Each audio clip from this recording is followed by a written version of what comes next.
Let me tell you plain about a little pine tree flag and a mighty big complaint. Back before the colonies became the USA, some folks got tired of the games the king would play. Way up north in New England, where the tall pines grew, the king said, "Those belong to me." But the colonists said, "Who?" They marked the biggest white pines for the Royal Navy mast. But the people saw their freedoms disappearing mighty fast. Washington was watching while the redcoats ruled the waves. So he sent some little schooners out, courageous and brave. No giant ships of battle, just fishermen and crews. But they sailed beneath the banner, carrying dangerous news. John Locke wrote long ago, when tyrants will not hear and justice disappears, there is one appeal left clear, an appeal to heaven. That is what they cried when earthly powers failed them and liberty was denied. An appeal to heaven with the pine tree standing tall. If a king forgets the people, then the people may stand tall. Hour 3 of a Tuesday morning, the 26th day of May, 2026. O'Galley Electric, our hour sponsor. Dave Bowman's been with us all morning, and in this third hour of the program on Tuesdays, he brings us Dave Does History. Always enjoy this hour, and I know you will too. By the way, there are links to both Dave and Rod's show, What the Frock, and Dave Does History when you go to BillMick.com, where the headline for our page today is Utopia or Apocalypse. So you can click there and then link up to Dave and Rod, all right there. Dave, where are we going this morning, my friend? I am fascinated by the idea of how we have forgotten our own history and how that comes into play in everyday life. This past week up here, there was a story out of Seattle in which his own description, queer artist, had taken it upon himself in a public space to decorate a fence by doing that interweaving stuff that you see sometimes on fence posts. And, of course, he did it as a rainbow flag. And this was seen as, I don't know, uplifting or something along that line. The news story, however, was actually about why it was taken down, which was that someone else had come along in this public space and hung another flag on the fence as well. It happened to be what is known as the Liberty Tree flag, which is the white tree with the green, or white flag with the green tree on it, and those words are in black across the top, an appeal to heaven. Okay. Now, this queer artist was upset because he informed us that this flag is a Christian nationalist symbol and anti-LGBTQ plus symbol, a hate symbol, and he was furious that this had been hung next to his artwork. Well, wait a minute. He has the right to do this and impose whatever his viewpoint is, and nobody else does, or he has exclusive right to that particular section of fence? What? Well, this is the news story. The news story is that everything got taken down because it is a public space, and the city didn't want to have to deal with, okay, if we take that down, then we're going to have lawsuits from them. If we take his down, then we're going to have lawsuits from him. So we'll just take everybody's down. So his protestations of the additional post, or the flag being put on there, that led to all of it being removed. If he'd have shut up and let it stand, it wouldn't have been a problem. Would have been fine.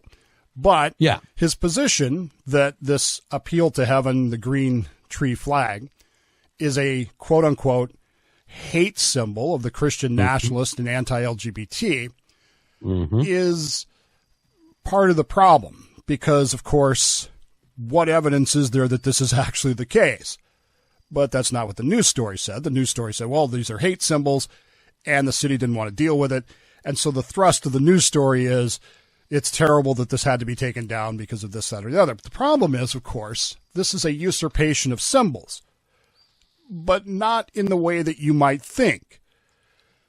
There are ways of using symbols that, and symbols, I mean SYM, not CYM.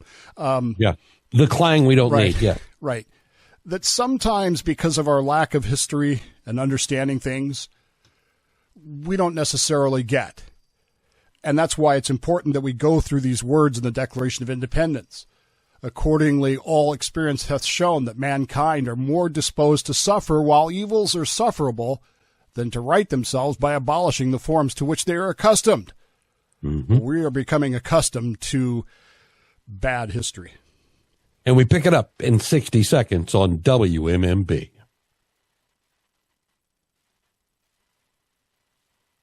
You'll find our podcast top of the page there at BillMick.com. And if you go to our show page, you'll find What the Frock and Dave Does History, both of those podcasts linked up for you. Dave, before we move forward, let me ask you a quick question. Let's just throw a definition for everybody.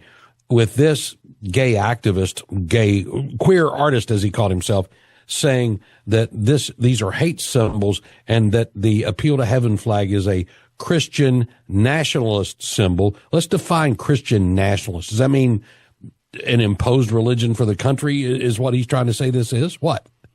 Well, therein lies part of the problem, doesn't it? What is a Christian nationalist? Who decides what a Christian nationalist is? And who gets to decide that this symbol is a hate symbol? Yeah. Well, you won't be surprised to learn that it was the Southern Poverty Law Center. Of course. And that... Well, Moms for Liberty did a bang-up job on them last week in D.C. It was amazing.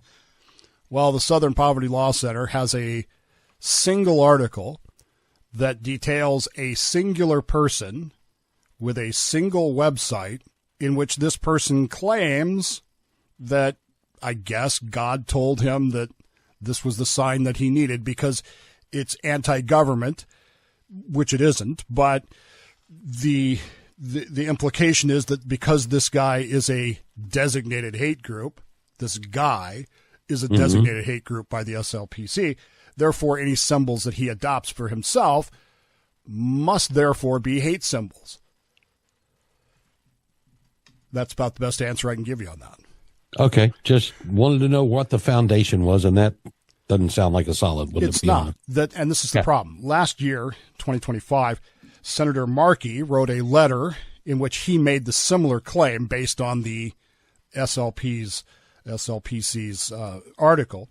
So you have a sitting senator who writes a letter claiming that this flag is also a hate symbol. But again, he presents no evidence of this. No quote-unquote hate group has actually claimed this flag, this symbol, nor has anybody really implied or any actual group stand up and said, yes, this is our sign. And the reason for that, I think, is that most people see this flag and they don't really even know what it is. That's part of the problem, of course, because the flag itself, which is a white flag which features a green pine tree, it's a white pine for the record, on a white field, which was a long-standing emblem of New England. It represented the region's abundant natural resources and their deep spirit of independence. It traces its roots back to colonial Massachusetts. The original seal of the state of Massachusetts has this tree on it. And they used that as a representation of the Native Americans who lived there. Now, so the LGBT crowd's excluding them now. You could argue that, yes. Yeah. Okay. But again, do you think this gay artist, queer artist, actually knows any of this? No, not at all. Now, here's why this matters. New England, as you may know, is home to these white pines, which are highly valued by the British. In fact, Bill, even today, 2026, the United States Navy maintains a grove of these white pines in New England, specifically to be used for the USS Constitution. Okay, makes sense. These were highly prized by the British as masts for their sailing ships. Of course, they built the ships themselves out of oak, but these white pines that grew very tall were great for masts. Without masts, sailing ships don't go very far or very fast. True. The British passed a law in 1722 basically claiming all of these trees. They passed a law in 1722 that says you colonials, cannot cut down a white pine that is more than 12 inches in diameter at all. And they would regularly send British troops, British representatives through these forests, and they would mark the trees with an arrow. Those were the trees that essentially the king was claiming for himself. These are my trees, and they will be used for my fleet, which, of course, by the 1770s is seen problematically in New England. This is going to lead to a riot in 1772, a year before the Boston Tea Party, but 2 years after the Boston Massacre. New Englanders start getting a little upset about this. Hey, not only is the king claiming our property, but he's using those trees for masts for ships that he plans to use against us. And again, sailing ships don't work well without masts. Why would we give them to him? Good call. 1772. This leads to what's known as the Pine Tree Riot, which is quite entertaining, but we don't have time to go all the way through it. But essentially, it consisted of the New Englanders chasing the tree people around with switches and beating them with switches as they chased them out of town. It was kind of funny. I like it. So the pine tree becomes a powerful symbol of colonial resistance against British exploitation and British colonization, which, again, leftists are supposed to be against colonization. So this pine tree symbol is an anti-colonial symbol, and it means we resist this willingness to dominate us and willingness to push us under. Jefferson writes those words. Experience has shown that men are more disposed to suffer while evils are sufferable. This is a great example of that. We kept on putting up with this from 1722. For 50 years, Bill, we put up with this rule about these trees. Mm-hmm. And we finally decided, enough's enough. And we said, no more. The king doesn't get these trees no more. And we said, this is our appeal to heaven. You know what I like about that Navy-maintained grove of trees? Each one of those trees standing there is like a middle finger to Great Britain. I kind of like it. Dave Does History continues in moments right here on Bill Mick Live.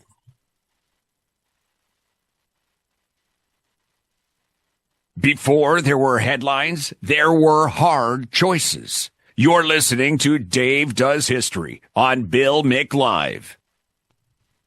O'Galley Electric bringing you the hour. Before we jump back into Dave Does History, quick reminder for you, our Central Florida Dream Home Mini Makeover continues. Your opportunity there to win potentially $25,000 asphalt shingle roof from Eustace Roofing, or maybe $4,500 toward an electrical panel or services from Frank Gay. It's all on the contest page at BillMick.com. Good luck.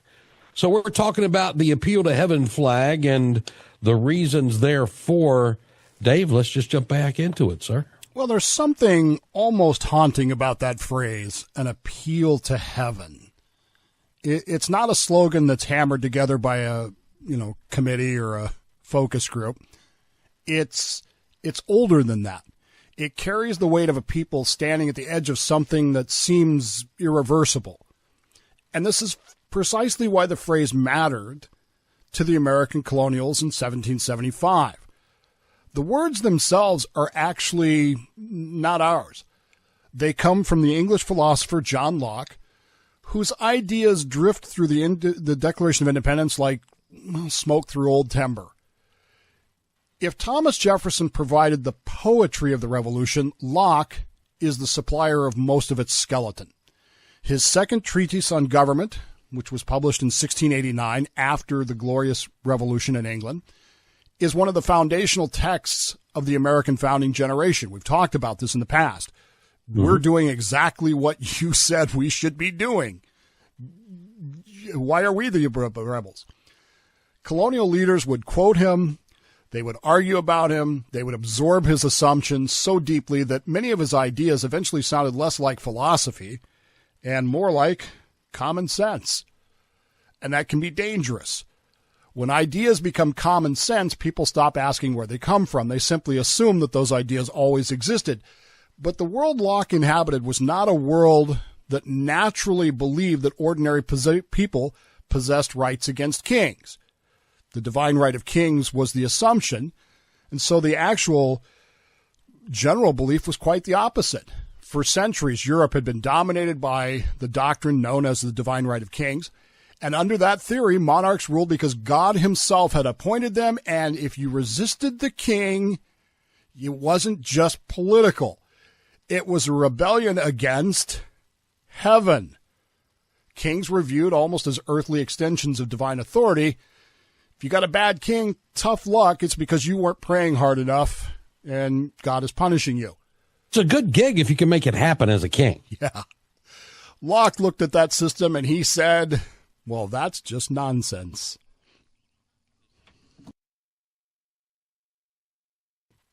Back into an appeal to heaven, Dave. Locke looked at that system, the divine right of kings, and much as Thomas Paine will write later, it's nonsense. He argues that people, human beings, possess natural rights simply because you're a human being. Life, liberty, property. Those don't come from Parliament. They don't come from a king. They don't even really come from your society. They come directly from heaven, from God. And that distinction really changes everything. If rights come from God, from the Creator to the people, then government becomes something entirely different, doesn't it? Mm-hmm. It's no longer your master. It is your servant. Its legitimacy depends on protecting those God-given rights. And if it fails in that duty, then the people not only have the right, but they have the obligation to alter or abolish it and replace it with something that will guarantee their safety and happiness. Sound familiar? Yes, it does. Now, that's dynamite. In the 1700s, that's... And Locke knew how explosive it would be. He understood that no government is going to peacefully admit that they had become tyrannical. Kings don't issue public statements saying, hey, you know what, maybe the mob outside my gates has a point. Power tends to defend itself. Courts can become corruptive. Legislators can become manipulated. Petitions be ignored. Elections can become, well, meaningless formalities. Eventually, people reach a point where every earthly mechanism for their justice has failed. So what do they do then? Well, in the words of John Locke, they can issue an appeal to heaven. He describes this as the final recourse of a people denied justice on earth. If there's no higher authority left to hear the case, then the dispute is placed before God himself, usually through the terrible uncertainty of war. Now, there's something important here. Locke is not glorifying rebellion. In fact, he views it as dangerous and tragic. A lot of Europeans and a lot of people today caricaturize Locke's philosophy as an invitation to endless chaos, mobs in the streets, governments collapsing every Tuesday afternoon, people who oppose the government just because they don't like somebody. But Locke actually believed that people are naturally cautious about revolution. Families, in fact, want stability. Farmers want to plant their crops. Merchants want to trade. Pastors want peace. Mm-hmm. Most people will tolerate quite a lot before they pick up their muskets, which is exactly what Jefferson said. The colonists did not initially see themselves as radicals, and that's important to understand. They viewed themselves as loyal Englishmen defending their ancient rights that Locke had described, and for years they petitioned the crown, they protested, they argued constitutional theory, they sent respectable appeals. We sent Ben Franklin to argue for us. And again, we insisted that we were seeking reconciliation rather than separation, and over again, we felt ignored.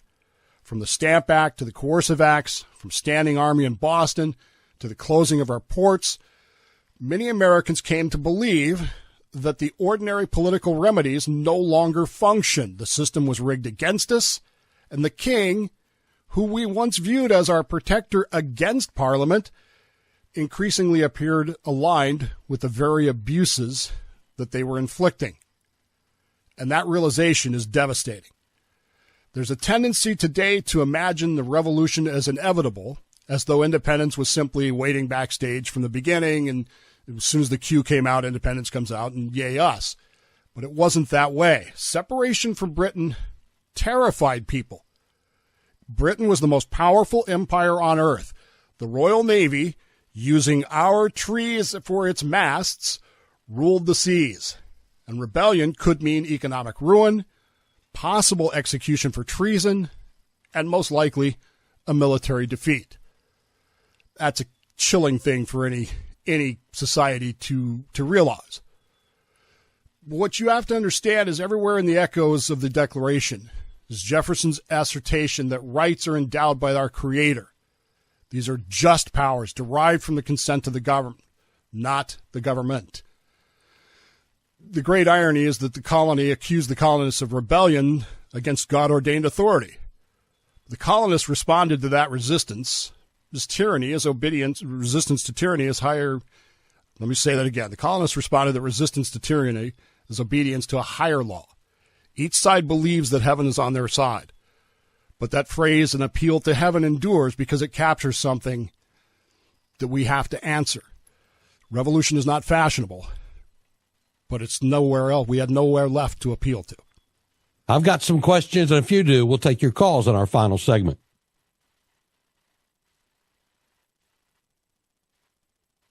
Turns out history has a long memory and a short temper. Dave does history on Bill Mick Live. O'Galley Electric bringing you the hour, 321-768-1240 with your thoughts or comments, questions for Dave. I've got a question or two to throw at him after this presentation this morning, but let's get back into it. Let Dave wrap up an appeal to heaven for us. Dave, go right ahead, sir. So let's jump forward to October of 1775. We have surrounded Boston. We have an army, ?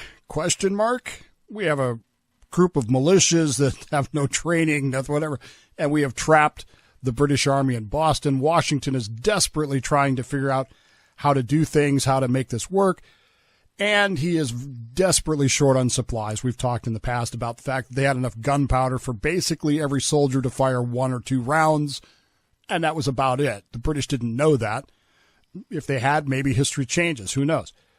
But one of the things he hits on is decides to send out some little ships. They're called schooners, and their job is to raid British commerce to both obtain supplies and to kind of scare the British a little bit and to deprive them. Colonel Joseph Reed, his George Washington's secretary, is directed to do this. He's going to establish this small fleet of schooners, but they need a flag. And in 1775, we don't have one. And so Colonel Joseph Reed, comes up with this idea, this white flag, which in those days did not mean surrender, this green pine tree on it, and those words right out of John Locke. We are making an appeal to heaven. You have given us no recourse. We have nothing left but to cry out to heaven, make an appeal to heaven. And they write that on the flag. And they hoist these flags on these 6 schooners that go out and start attacking the British merchant fleets. They're reasonably successful. And it's that flag, then, that by definition, Bill, becomes the first naval flag for the United States. It's a rallying cry for self-determination, and it was flown by various other colonial forces, including, by the way, Israel Putnam's troops at the Battle of Bunker Hill, which, of course, took place on Breed's Hill. Now, the flag, therefore, one can say, has a well-established historical significance as an emblem of the American Revolution. And here it is hanging on this fence next to this gay artwork, as it were. And we're told that the reason it has to come down is because it is a hate symbol. It's been reappropriated. problem, of course, is that there's no actual evidence of any actual reappropriation of the symbol. You need actual evidence. For example, in the early 1900s, I've seen it with my own eyes, Bill, the Salvation Army, yes, that Salvation Army, used to regularly use the swastika on its letterhead until that symbol was reappropriated and claimed. The swastika was considered to be, a pretty benign symbol. Right. In this particular case, no one has actually claimed the Appeal to Heaven flag as a symbol of our hatred and our anti-government position. It hasn't happened, despite Senator Markey's letter, and despite King 5 News' article about the fact that, well, this is a symbol of hate put up next to this gay display, therefore we had to take it all down, and isn't it terrible that this hate symbol has caused this division? But it's not a hate symbol. It's a reminder that when all else fails, right out of the Declaration, right out of the idea that when we can no longer put up with the evils that we have been suffering, it is time then to appeal to heaven. That's our job. The problem I see in all this is that what has happened is that the symbol has been misappropriated. It has been usurped, but not by the hate group. Well, not officially by the hate group. Who has actually usurped this symbol? Now the symbol is being used against the ideas of the American Revolution. You see what I'm driving at here? By claiming that it's a hate symbol and therefore should be done away with, we're erasing that history. This is no different than tearing down a statue because I don't like the statue. You're erasing that history, which they probably don't know anyway, in order to advance a political agenda, which, by the way, many of us would consider an evil that is sufferable for the time being. It all comes, I think, primarily from a lack of knowledge. It comes from an idea that we have not maintained the discussions that our founders and framers had about John Locke, about these ideas, about the idea that government is the servant, not the master. Do you think this artist believes that? I can guarantee you most of the people in Seattle don't believe that. Most of them believe that government is the be-all, end-all of what we're supposed to do. And by raising that flag, an appeal to heaven, we're simply reminding people that there comes a point when the evils are no longer sufferable. And when we reach that point, we have an obligation and we have a right to alter or abolish that form of government and replace it with one that for all citizens protects their safety and happiness. 321-768-1240 if you want in with Dave. We pick it up in 1 minute on WMMB.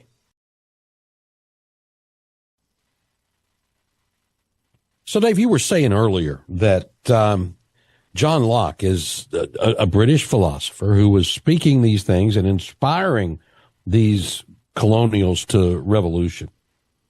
What about reprisals for John Locke as he was espousing these ideas at a time where kings were going to hear none of it? Well, keep in mind that when he wrote that in 1689, they had just come out of the Glorious Revolution. So the new king, William and Mary, that were now on the English throne, were not about to challenge any of these ideas out of Parliament because Parliament had essentially booted James II, said, "You're out of here," and brought in a king that was pliable to Parliament's ideas. So as far as retribution for that goes, not so much. But the ideas themselves, most of Europe would look at these. I mean, the French would certainly have looked at that and said, this is crazy because the divine rights of kings. William and Mary were, kind of pliable. They were Dutch. They were Protestant, and they were brought in by Parliament to be king. The Hanoverians, Georges, first, second, and third, and fourth, to that matter. Not so much. I mean, these were people that came from, Hanover, Germany, and still believed in that divine right of kings. And George III, of course, perhaps more so than others. George III he's a enigma in many ways, because we don't know.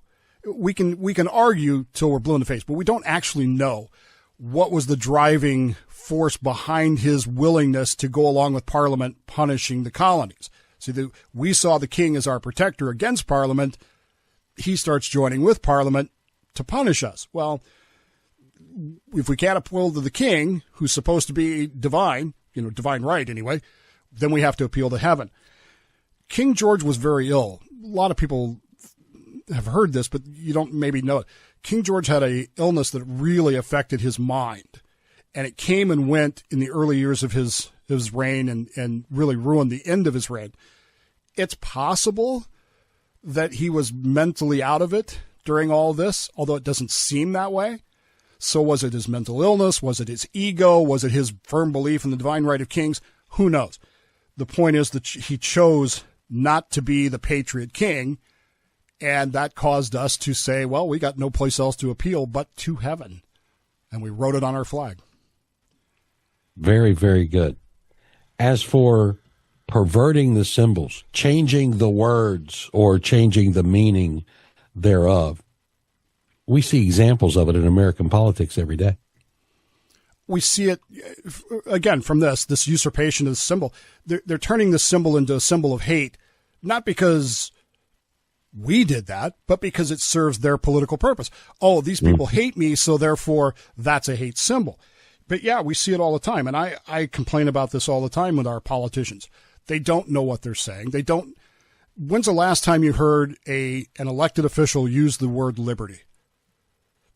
They don't even know what it means. They have no clue. They don't care.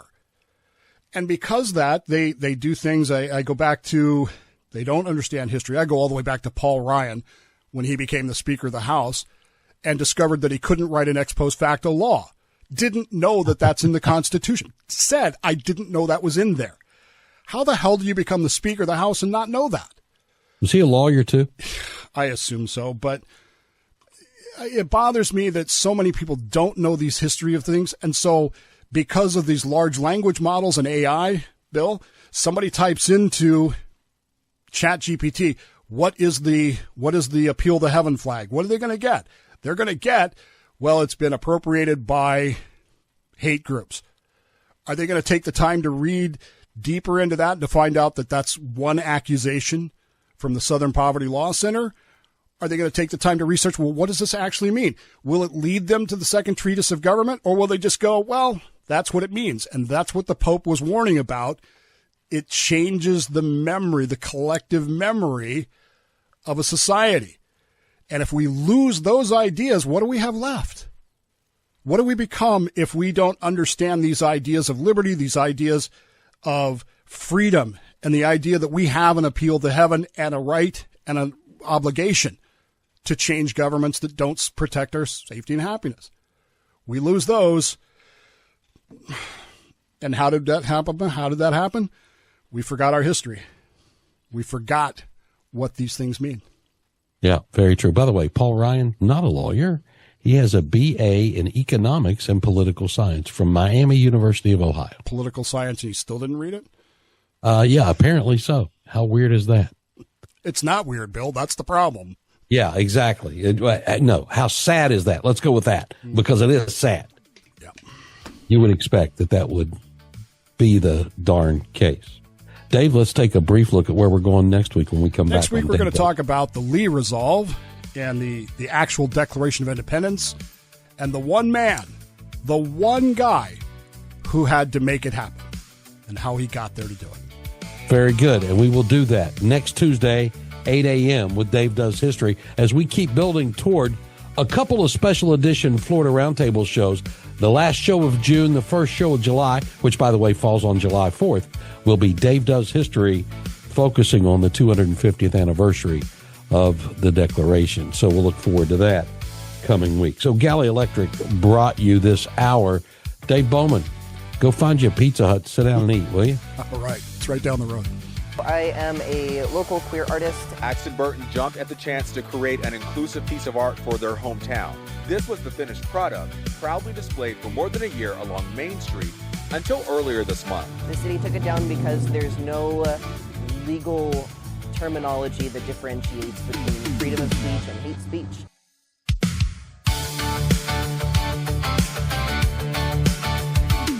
Now Locke did not mean angels dropping from the sky. He meant that men are born with rights no ruler can deny.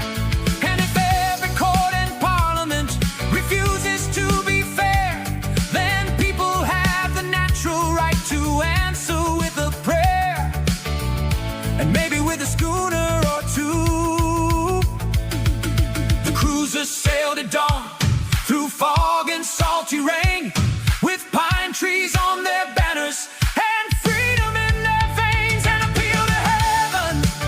Hear the pine trees sing, liberty comes from heaven, not from any king. And appeal to heaven across the stormy foam, Washington's little cruisers were fighting for our home.